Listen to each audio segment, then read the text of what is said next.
Makes death so much easier. Thanks.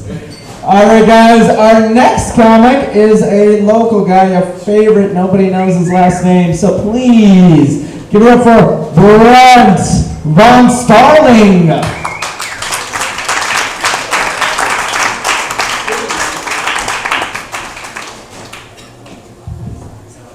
right. You ever had a significant other that didn't appreciate the things that you did for them? Yep. Like a good example, I think, is the prostitute who Van Gogh sent his ear to. I bet she didn't even keep it. You know, no matter what you think of the job he's doing as president, I think we can all agree that Obama is completely phoning it in as the Antichrist. It's been 7 years, he hasn't done anything. There's no barcodes on people's foreheads, there's no river of blood, no seven-headed dragon has cast the stars to the earth. I didn't get any of the things I voted for.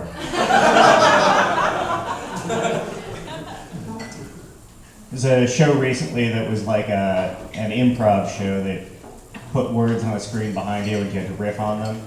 That went pretty well, so I was looking up joke prompts, or like writing prompts online. And I didn't find anything useful, but what I did find was that if you have a news story with the words joke prompts in it, the third word is always really bad. Like, joke prompts evacuation at Alaska airport. Joke prompts Ebola scare on airplane. Joke prompts evacuation of LA airport. I guess what we're getting at is don't tell jokes in your planes. Joke is dedicated to my friend Andrew Van Houten, pilot comedian.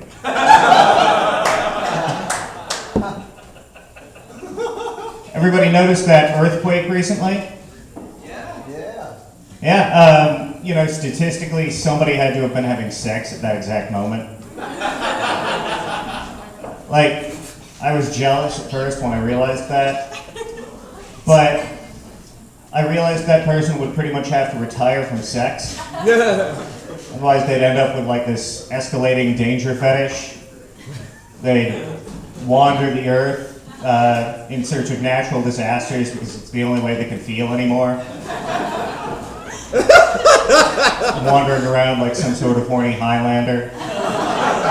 Till ultimately they meet their demise during their last orgasm, yelling their lover's name as they fall into a volcano like Gollum at the end of Lord of the Rings.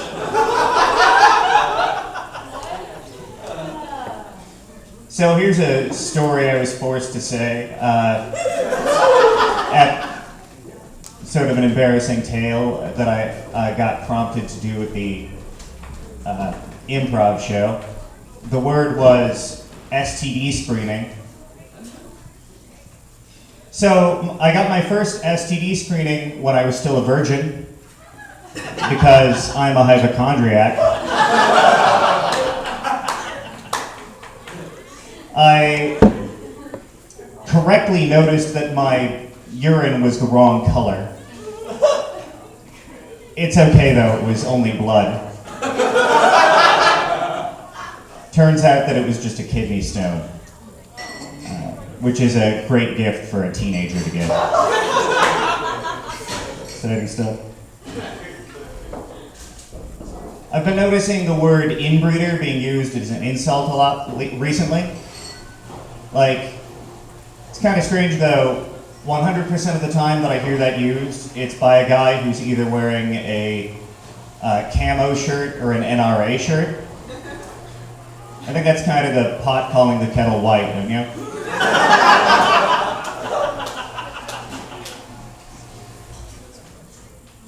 So, a lot of people get a doctorate because you get to force people to call you doctor no matter what discipline you study. Like Shaq has a PhD in education, but he'll always be Dr. Kazam to me. Anyway, I got a master's degree. I thought it would be kind of cool if I could force people to call me master.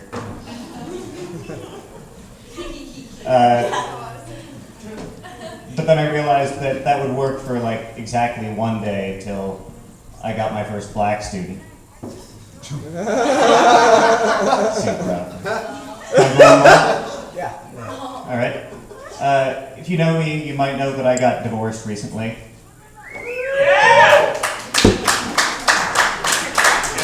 Kind of a period where I was feeling pretty depressed about it.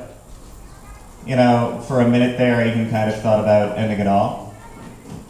Like pulling my car to the garage and putting the door down and asphyxiating myself.